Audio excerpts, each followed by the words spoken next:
Tajā laikā bija laba sportiska gaisotne, atminas Ansis Kalniņš, stāstot par saviem vidusskolas gadiem Valkā. Jau tad viņa sirds piederēja slēpošanai. Tālāk nebija citas domas, kā pēc absolvēšanas doties uz Latvijas Valsts fiziskās kultūras institūtu. Pēc studijām dzīve Ansi atveda uz Smilteni, un jau vairāk kā 50 gadi šeit viņa ikdiena ir saistīta ar sporta darbu. Lielākā daļa no tiem Smiltenes tehnikumā. Centos atkal jauniešus pievērst tam slēpošanas sportam. Protams, tehnikumā jau iznāk saskarsme ar daudziem sporta veidiem. Trakiem pieder pasaule, un to var teikt arī par Ansi Kalniņu, jo viņš bija iniciators vairākām idejām, kuras tika īstenotas, lai uzlabotu skolas sporta bāzi. Viena no tām – sporta zāles, kura atrodas vecajā Muižas klētī, grīdas pazemināšana.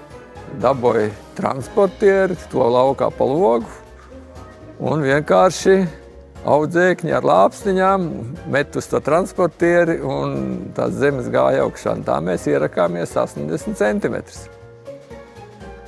Daudz, jā, tajā laikā. Tad, protams, izveidoja jaunu grīdu, un mums bija jau zāle, kuros jau varēja basketbolu vismaz spēlēt. Volejbolu bija diezgan problemātiski tāpat. Te var ļoti labi redzēt, cik dziļi mēs ierakāmies, ka šī ir iepriekšējās grīdas līmenis, tā kā tik daudz mēs ieguvām no zāles augstumu. Bet īpaši jāizceļ Anša ieguldītais darbs distanču slēpošanas popularizēšanā, organizējot un vadot dažādas sacensības. Bet, lai to darītu, bija nepieciešama trase, kas tajā laikā Smiltenes mežos nebija. Kopā ar saviem domu biedriem Ansis to veidoja ilgus gadus.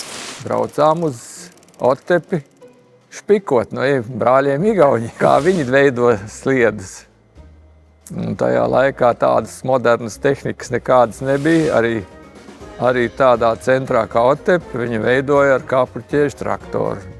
Mums arī vajadzēja. Izveidojām tādas platformas, ar ko var ieveidot sliedes. Un 2 gadus veidojām ar traktoru sliedes pārkalnes. Cilvēki bija ļoti apmierināti, bija labas trases. Viņš ir cilvēks ar zelta rokā. Jo viņš visu var izdarīt. Ja?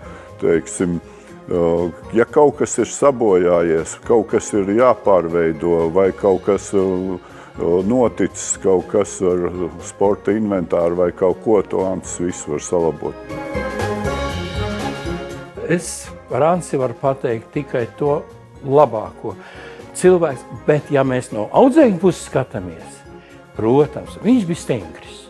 Viņš bija prasīgs, un es gribu teikt, droši vien ka lielākā daļa no tiem jauniešiem, kas toreiz varbūt nevisai labi skatījās uz to prasīgumu, noteikti saka viņam paldies.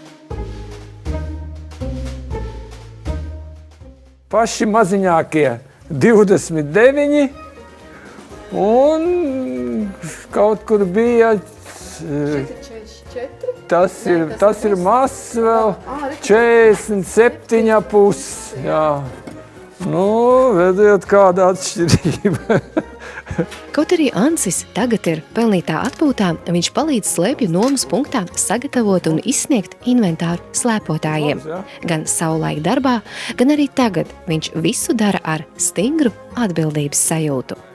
Strādājis visu mūžu pēc labākās sirdsapziņas. Un visu, ko iesācis, to es pabeidzis.